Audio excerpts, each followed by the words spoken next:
do, y'all? It's your girl Makeup and Travel, and for today's video your girl is here to bring you a review on a newish eyeshadow palette in the grand scheme of things from Menagerie Cosmetics, and it is called their Violet Ink palette. I have already done a 3 looks 1 palette. It will most likely be coming up right after this. This is the 3rd look that I created using this palette, and you will see a variety of videos before this one gets published of my other looks, because they're there.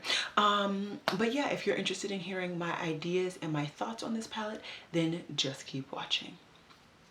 Okay guys, so I now have 5 eyeshadow palettes, I want to say, from Menagerie Cosmetics. This is one of my favorite brands. I love their formulation.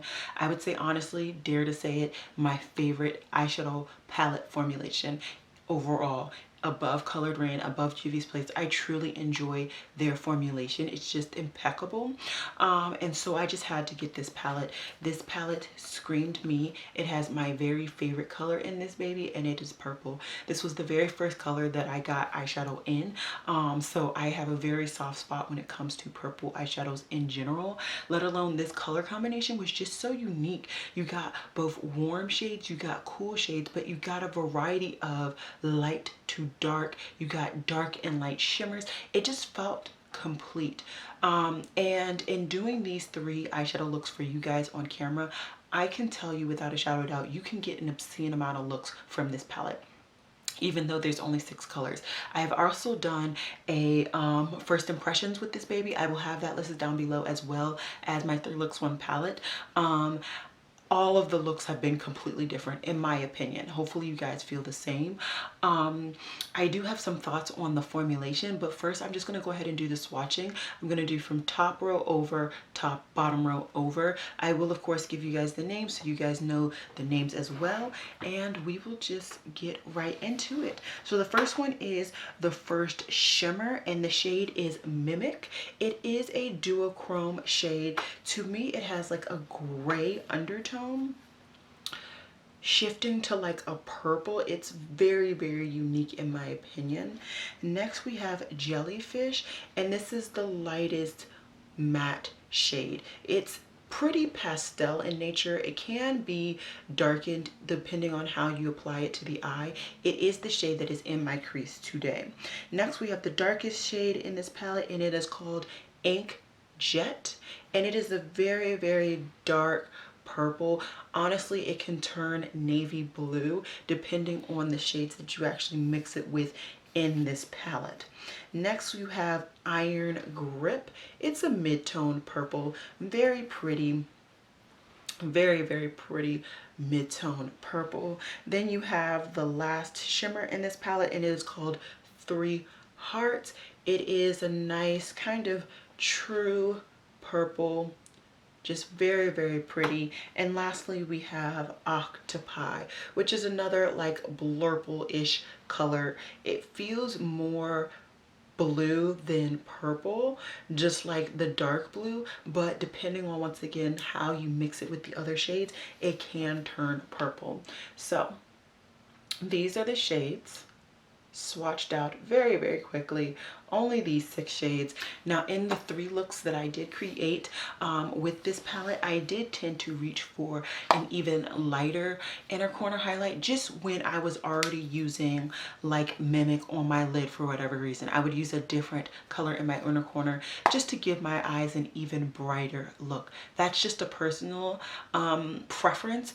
Use whatever color you want in your inner corner. Please don't feel a need to mimic my stuff. But that's not why we're here. We're here to talk about this baby.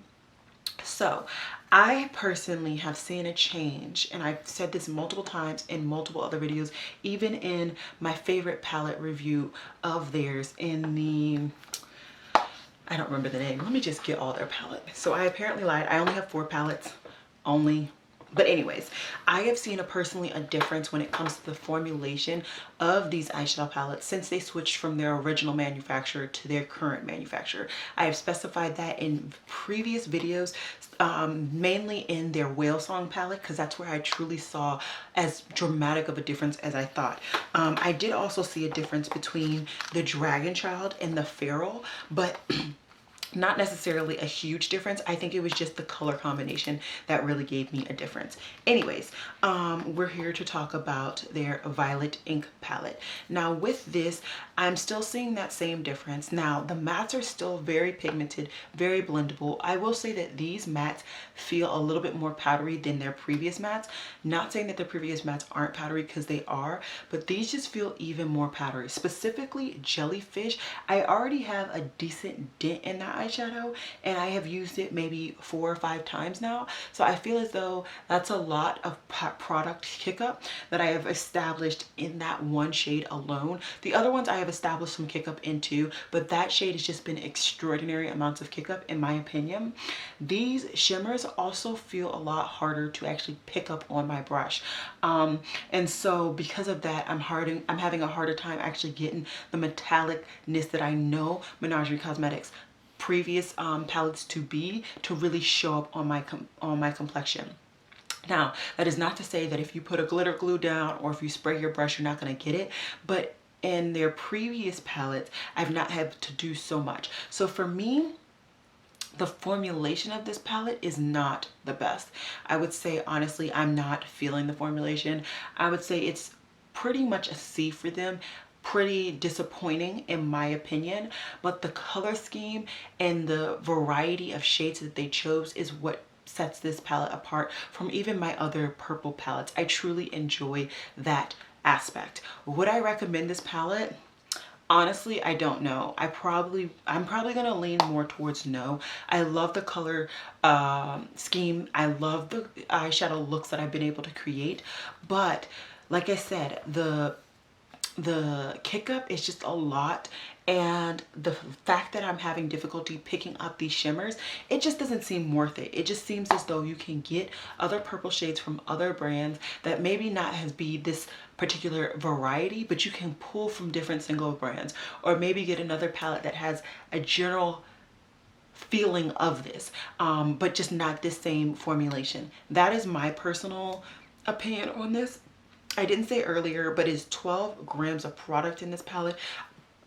I of course will have the information on the screen as to how much it is. I know these are definitely cheaper than this big one. This is the first mini palette that I've gotten. I am actually eyeing their smaller mini palette.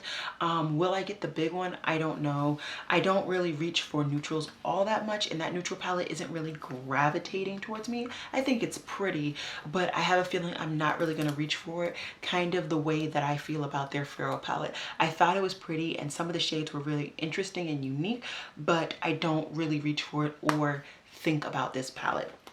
Another thing I will go ahead and mention is that this palette is extremely light. Now, yes, it is a miniature palette, so that may be why, but if you are a fan or used to their two first palettes, which is the Feral and the Dragon Child, then do expect this to be a lot lighter. This is going to be more on the same like weightness of the Whale Song palette. So this is definitely showing once again that the manufacturer has changed. The weight is lighter, which I think they also might have taken this into consideration to do this because of shipping. I heard that a lot of people were having complaints about how high their shipping was, and so I mean they had to make their shipping high because their palettes actually weighed a lot. So that might be why they made the packaging so much lighter, but I'm just letting you guys know it just doesn't feel as substantial as as much of an investment as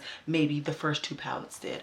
So yeah, personally, I truly would not recommend this palette. I would suggest you shop your own stash to see if you have purples like this, or even look to see if another brand has a general gist or feeling of this palette from their own brand. But that is just my personal opinion. I just wanted to come on here and let you guys know these are my opinions. I don't really have anything else to say. I hope you guys enjoyed this video, and as always, y'all, it has been real. Peace.